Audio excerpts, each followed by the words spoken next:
બાપા હું કહું છું શિયાળો છે ચોય જવું હોય ટાડવાય તો હું જોવ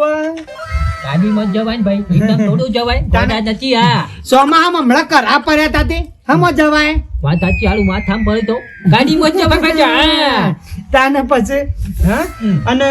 અસુબાનું દવાખાનું આઘું પાછું આવી જાય છો જવાય બેટા આ બધું કહેવાનું ના હોય કોકની ભાડે ગાડી કરીને ગાડીમાં જવાનું હોય હા એ થોડું સાયકલ ઉપર જવાય બાળા થોડું સારું ફોર વ્હીલ સાધન લાયા હોય તો ચિંતા ખરી સિદ્ધપુર કદાચ તમે મરી જાવ તો આગળ બોનેટ ઉપર બિહારી શેરતા જવાય ગાડીમાં કહેવા હું માંગુ છું બેટા ગાડી લઈ લઈએ ફોર વ્હીલ આપરતા ને હું ઈમો શાંતિ તે તરા ઇસ્કારા બંધ ફરવાનું તાને મારું સપનું પૂરું થશે હા મારો છોકરો બુદ્ધિ વાળો તો છે બેટા નોકરી જવાનું વિચાર લાગતા હા નોકરી જવું છે બેટા અમદાવાદ હા નોકરી જાતું તાર કમા અને ગાડી નહીં હું તો કહું છું લજગરી લઈને ફર હા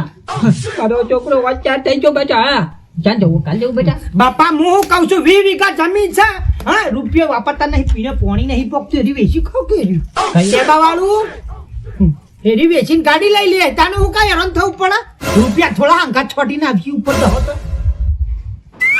શું રૂપારું આમ પરવા થાય તાણ જો દવાખાનું જવું હોય ફટ લઈ સેલ મારે એટલે ખુર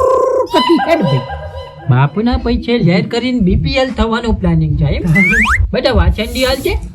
લા લા આ મારા છોકરા આટલી મારે વળાય છે માર ના વાડાય આ વાચંડી એવું કરે ખબર હે કોમ બેટા હા કચરો છાપ કરે જે ગંજવેલો હોય ને એ છાપ કરે અને મગજમાં જે ગંજવેલો છાપ હોય ને એ હાથી છાપ બેટા હા મારી જમીન વેચવાની મારી જમીન હા દાદા નોમે એટલે તો નહીં કરી હા હા મારા બાપ દાદાની જમીન છે અત્યાર કરી હાચવી છે 2 વીઘા વધારું પણ ઘટાડું તો કોઈ ચાલો ના